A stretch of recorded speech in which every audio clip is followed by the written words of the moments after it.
दोस्तों नमस्कार। रबी के सीज़न में 40% तक बढ़ गई है बुआई और सबसे ज़्यादा अधिक बोया गया है गेहूं।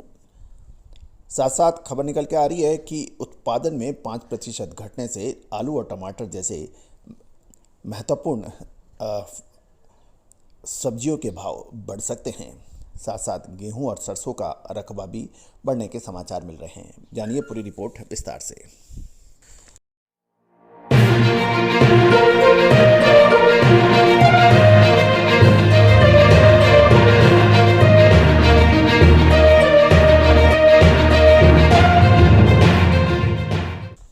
दोस्तों नमस्कार। मैं colonel Ajay, CEO Ajay astro money guru first global astro finance digital channel से आपसे मुखातिब होता हूं। दोस्तों 42 कमोडिटीज़ पर लगातार अपडेट विश्लेषण देने वाला देश का पहला चैनल अजय एस्ट्रो मनी गुरु। आप हमारे चैनल पर नए हैं और अभी तक सब्सक्राइब नहीं किया है तो इसको लाइक, शेयर और सब्सक्राइब करना बिल्कुल ना भूलें। साथ साथ बेल आइकन को भी पुश करना बिल्कुल ना भूलें ताकि हम हर नए शो की नोटिफिकेशन आप तक सबसे पहले पहुंचा पाएँ।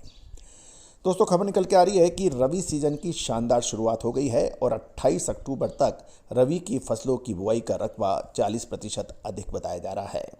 अब तक 37.75 लाख हेक्टेयर में रबी की फसलों की बुआई हुई है, जो पिछले साल की समान अवधि में 27.24 लाख हेक्टेयर थी। यानी इस बार 40% अभी तक बुआई अधिक हुई है। अब तक 54,000 हेक्टेयर में गेहूं बोया गया है, जो एक साल पहले के 34,000 हेक्टेयर से लगभग 59% अधिक है। दलहन की बुआई 8.82 लाख टन 8.82 लाख हेक्टेयर में हो चुकी है। अब महत्वपूर्ण ये भी है कि दूसरी तरफ जुलाई 2022 में समाप्त हुए फसल वर्ष में आलू और टमाटर जैसे महत्वपूर्ण सब्जियों के उत्पादन में 5% की गिरावट आने का अनुमान लगाया जा रहा है, जिससे इनके दामों में तेजी आ सकती है। ये आपको याद होगा कि प्याज के बारे में हमने आपको अग्रिम विश्लेषण दिया था, जब प्याज बुरी तरह से पिटाई खा रहा था और उसके भाव इवन ट्रांसपोर्टेशन के भाव यानी भाड़ा भी नहीं निकल रहा था। हमने यही कहा था अक्टूबर महीने में प्याज के दाम शानदार तेजी दिखा सकते हैं। अक्षरत ऐसा ही हुआ। आलू टमाटर के उत्पादन में 5% गिरावट आने से इसके दामों में तेजी आ सकती है। यदि हम कृषि मंत्रालय के बागवानी फसलों के उत्पादन का तीसरा अग्रिम जारी करते हुए सरकार ने कहा है कि आलू का उत्पादन साल 2021-22 में 5.33 करोड़ टन रहने का अनुमान है, जो पिछले वर्ष 5.62 करोड़ टन था। यानी 5.62 करोड़ के मुकाबले 5.33 करोड़ टन है और ये लगभग 4% घट गया है। टमाटर का उत्पादन 4% घटकर 2.33 करोड़ टन रहेगा। ये है कृषि मंत्रालय की बागवानी फसलों का तीसरा अग्रिम अनुमान। यदि हम देखें कि अभी तक 37.75 लाख हेक्टेयर अब तक रबी फसलों का कुल रकबा है, जो पिछले साल 27.24 लाख हेक्टेयर था। यानी इसमें 40% की बढ़ोतरी है। 19.69 लाख हेक्टेयर तिलहन की बुआई पिछले साल की समान अवधि में यह आंकड़ा 15.13 लाख हेक्टेयर था। इसमें लगभग तिलहन की बिजाई में अब तक 30% का इजाफा पिछले साल के मुताबिक समान अवधि में देखा जा रहा है। 8.82 लाख हेक्टेयर दलहन की बुआई है, जो एक साल पहले 5.91 लाख हेक्टेयर थी। उसमें लगभग 50% की अधिक बुआई बताई जा रही है अभी तक की।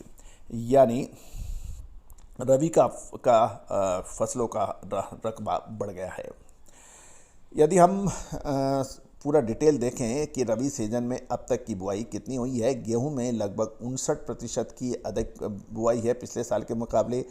चना में 18%, सरसों में 41% और मोटे अनाज के अंदर मोटे अनाज में लगभग 102% है और धान 14% अधिक बताई जा रही है। तो दोस्तों ये था रबी की फसलों का डिटेल, कहाँ कितना हो रहा है, साथ साथ महत्वपूर्ण सब्जियां आलू और टमाटर के साथ साथ क्या रहा गेहूं और सरसों का शानदार रकबा बढ़ने की उम्मीद। तो दोस्तों ये था आज का विशेष शो। साथ साथ यदि आप मसाले के अंदर जीरा, धनिया, लाल मिर्च, काली मिर्च, इलायची, इन सभी प्याज, इन सभी पर विशेष विश्लेषण चाहते हैं, कपास, दलहन, तिलहन, मसाला, किराना, इन सभी पर विशेष रिपोर्ट्स उपलब्ध हैं।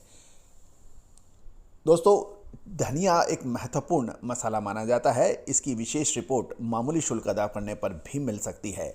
डिस्क्रिप्शन के अंदर मामूली शुल्क अदा करके आप लिंक है उसको क्लिक करें और पेमेंट करने के बाद आप उसको देख भी सकते हैं। दोस्तों, आप हमारा डिस्क्लेमर्स भी बहुत ध्यान से देख लें, समझ लें, उसी के बाद आप ये कार्रवाई करें। All the very best, good luck, happy trading.